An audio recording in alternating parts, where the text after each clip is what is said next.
बूढ़ी भइली शीतल मैया ग्वाल घरमा गइली हो कि बुनए कना। ग्वाल दूधवा पियत हो कि बुनए कना। ग्वाल दूधवा पियत हो कि बुनए कना। कहवा से आइली बुढ़िया कहवा में जाली हो कि होत भोरवे ना। मांगे दूधवा उदरिया हो कि होत भोरवे ना। मांगे दूधवा उदरिया हो कि होत भोरवे ना। मुहवा से शीतल मैया बनवा में गइली हो कहाँ रे बाने ना।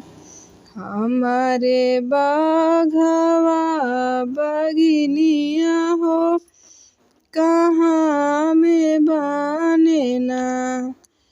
हमारे बाघवा बगिनिया हो कहाँ रे बाने ना।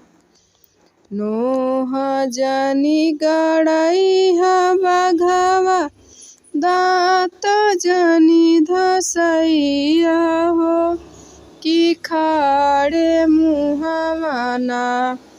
घोटिह ग्वाल के भैंसिया हो कि खाड़े मुहवा ना।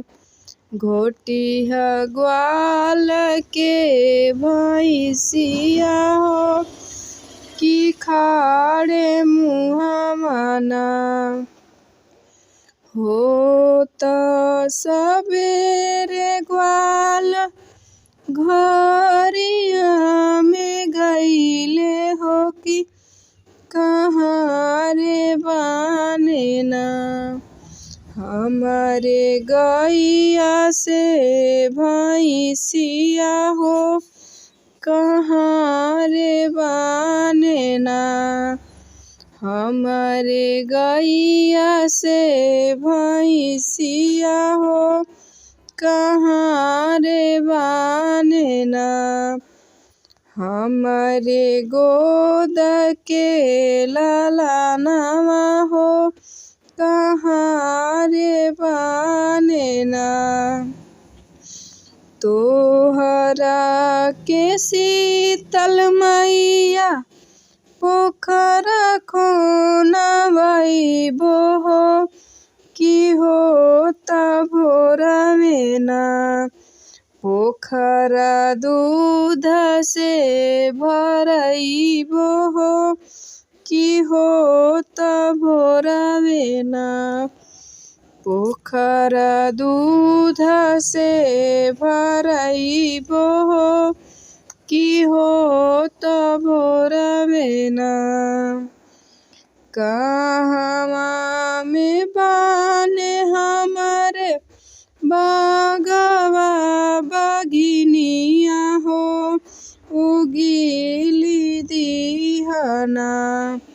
उजे गैया से भैंसिया हो उगिली दिहना।